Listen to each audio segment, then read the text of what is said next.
Afin de réaliser un crémeux chocolat blanc citron vert, pour la première étape, nous avons besoin de lait, de crème, de jaune d'œuf et de zeste de citron vert. La première étape se construit sur une base de crème anglaise, mais sans sucre. C'est la raison pour laquelle nous pouvons directement mélanger tous les ingrédients dans la russe avant la cuisson, ce qui ne posera aucun problème.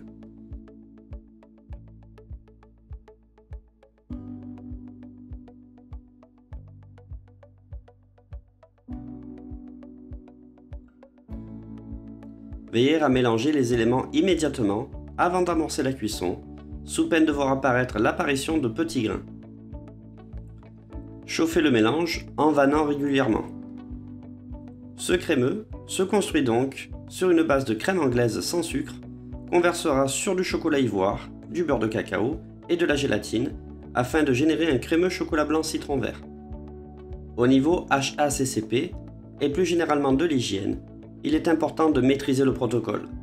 Pour éviter tout risque bactériologique, on peut privilégier l'utilisation de jaune d'œuf pasteurisé, qu'on appelle ovoproduit, à l'instar d'œufs coquilles qui peuvent présenter un risque de contamination si la manipulation des œufs n'est pas conforme. La cuisson de la crème anglaise est très délicate et peut engendrer une crème totalement inconsommable si elle est mal réalisée.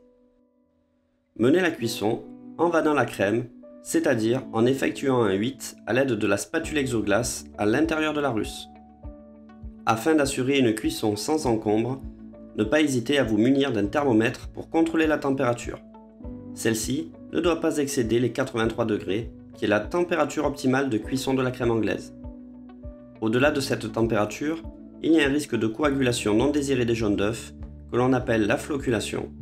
Il faut donc absolument contrôler la température de la crème anglaise et donc de la cuisson. On doit également observer les changements de consistance de la crème. On dit qu'on cuit la crème à la nappe. La crème anglaise est une des crèmes les plus fragiles en pâtisserie.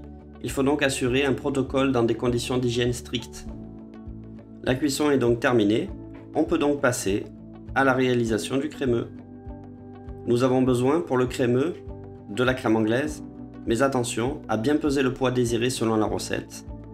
Nous avons besoin également de gélatine, de chocolat ivoire et de beurre de cacao. Dans un verre doseur, disposez le chocolat, le beurre de cacao et la gélatine.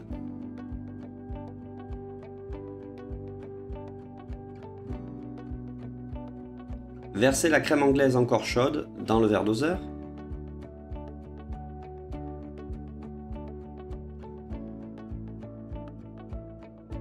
Homogénéisez l'appareil avec un mixeur plongeant.